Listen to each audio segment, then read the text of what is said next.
இறந்தவங்கலாம் மேல்லோகத்துக்கு போயிடுவாங்க. இறந்தவங்க பார்த்தீங்கன்னா, இப்போ வந்து மனுஷங்களோட ஆயுள் காலம். ஏதாவது நம்ம கதை சொல்லுகிற கலைய நான் சொல்றேன். கதை சொல்கிற கலைன்னா, நடக்க முடியாத சம்பவங்கள சொல்றது தான். பொய் சொல்றது.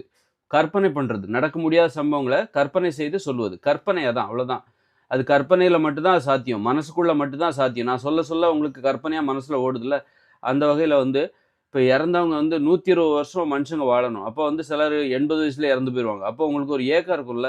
நம்ம இன்னும் 40 வருஷம் உயிர் வாழ்ந்திருக்கலாமே! ஐயோ! சீக்கிரமா செத்து போறோமே! அப்படின்னு ஏக்கம் இருக்கும்ல. அந்த ஏக்கத்த போக்குறதுக்காக தான் மேல் லோகத்துல ஒரு மேல் லோகம் ஒண்ணு இருக்கு. இறந்த அந்த மாரி அரைகுறை ஆயுசுல இறந்து போறவங்க, அல்பாயுசுல இறந்து போறவங்க எல்லாருமே மேல் லோகத்துக்கு போயிடுவாங்க.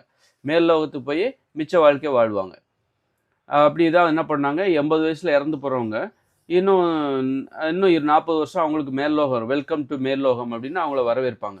அங்க பார்த்தீங்கன்னா, அ அங்க பார்த்தீங்கன்னா, எல்லாத்துக்கும் என்னன்னா, இப்ப உலகத்துல உள்ள எல்லாருமே அங்க வராங்களா, யாருக்குமே வந்து பார்த்தீங்கன்னா, ஒருத்தரோட மொழி இன்னொருத்தருக்கு தெரிய மாட்டேங்குது. அதனால மேல்லோகத்துல எல்லாரும் கண்டிப்பா தமிழ் தான் பேசணும். அப்படின்னு ஒரு சட்டம் இருக்கு. மேல்லோகத்துல பார்த்தீங்கன்னா, கண்டிப்பா நீங்க எல்லாருமே தமிழ் தான் பேசணும். இங்கிலீஷ் எல்லாம் அங்க அலவுட் கிடையாது. ஒன்லி தமிழ் தான். அதனால எல்லாருக்குமே வந்து தமிழ் கற்றுக் கொடுக்கப்படும். தமிழ் கற்றுக் கொடுக்குறதுக்கு 1 வருஷம். அதுக்கப்புறம் தான் அங்க அந்த பயிற்சி எடுத்தா பார்த்து தான் அவங்களுக்கு மேல்லோகத்துல அப்ப மேல்லோகத்திலே பார்த்தீங்கன்னா, அங்கெல்லாம் வந்து தொழிற்சாலைலாம் கிடையாது. சாப்பாட்டுக்கு அவங்க ஏதாவது காய்கறி தோட்டம்லாம் வச்சு மேல்லோகத்துல அது மட்டும் தான் அவங்களுடைய வேலை. சாப்பாடுன்னோனே அப்புறம் வந்து அந்த மாரி வாழ்க்கை தான் மேல்லோகத்துல. எல்லாரும் தமிழ் கண்டிப்பா கத்துக்கணும் மேல்லோகத்துல. அப்பதான் வந்து எல்லாருக்கும் ஒருத்தர் ஒருத்தர் புரிஞ்சுக்க முடியும். கடவுளுக்கே பார்த்தீங்கன்னா, தமிழ் தான் தெரியும். மத்த மொழியெல்லாம் வந்து தெரியாது.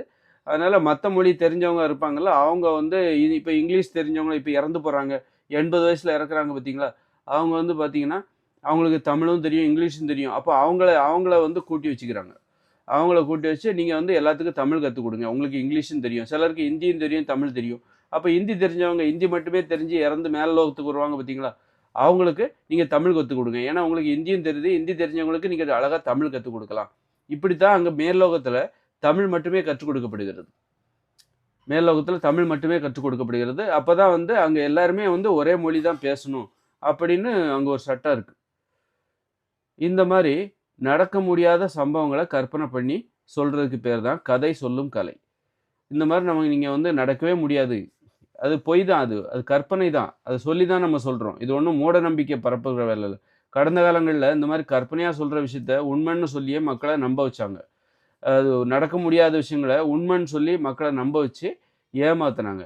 நான் வந்து உண்மை அது பொய்ன்னு சொல்லி தான் சொல்றேன். இப்படித்தான் கடந்த காலங்கள்ல ஏமாத்தியிருக்காங்க. அப்படிங்கிறது தான் நான் உங்கட்ட சொல்றேன்.